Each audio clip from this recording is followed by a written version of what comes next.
There's someone on Reddit said that Muslims oppress women or the Quran oppresses women. And I would seriously implore that person to consider what oppression is in the first place and who's really oppressed. Because I live in the United States of America. I don't know about that person. And what I see is that you have a very, very small window to go to college here. If you're 40 years old, you can't go back to college without taking out an inordinate amount of loans with interest that you're going to be paying back for the rest of your life. You have to work extremely hard in this country just to survive. Rates of successful relationships and marriage are at all-time lows, or if not at all-time lows, at generational lows. We've got drug addiction. We've got all these sorts of things that are happening, and they're happening to women just as much as they're happening to men. So where is this utopia that I see where women are very free? I would really like to know. What are the things that give a person satisfaction? Here's the thing. We imagine, and this is a huge categorical mistake, we imagine that the ability to do whatever we want is going to make us happy. And that is ridiculous. Because first of all, we're probably 50-50, maybe 60-40 at knowing what is actually going to satisfy us. Many, many times we think that something's going to satisfy us, and then it doesn't. So the increased freedom to be able to choose or do what we want, first of all, right? It's somewhat of an illusion.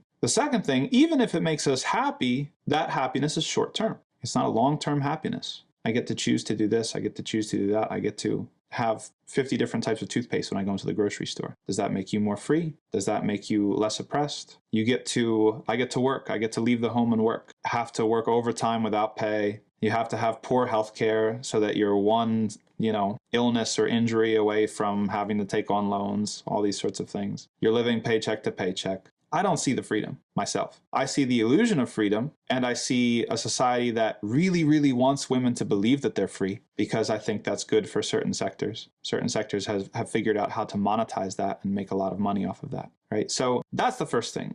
People coming to Islam and saying, Islam this, Islam that, Muslims this, Muslims that. First of all, people who live in glass houses shouldn't throw stones. Look at your own situation and tell me how free women are, first of all. Let's not compare Islam or what Muslims are doing to this imaginary ideal that doesn't exist anywhere. Once we're talking apples to apples, okay, what is it that makes someone free? What is it that makes someone happy? What is it that makes someone satisfied? There's a whole lot of social research that indicates that what makes people truly happy is the quality of their relationships, the amount of time that they have to pursue skills and develop themselves, how much they feel valued by other people. We have one of the most essential things in the life of women, and one of the most rewarding things, motherhood, that's not valued at all in North American society. First question is, what's your name? Second question is, what do you do? I'm a stay-at-home mom. How many times has that conversation happened? Our society looks down on those sorts of people in general. In general, there's pockets here, there's pockets there, but in general, our society values people for their ability to produce, to add to the GDP, to participate in the market economy. And there's a whole bunch of women out there who have the most significant experience of their lives not valued at all. Where's the freedom? Who's oppressed?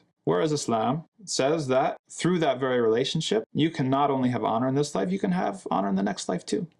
You have certain responsibilities and roles, and other people have certain responsibilities and roles. If you destabilize your assuredness that you live in a free society or a society that's not oppressed or that doesn't oppress women, then we can make a comparison and we can talk. In Islamic law, we have this, and in this society, we have that. But before you do that, it's not even worth talking about, really.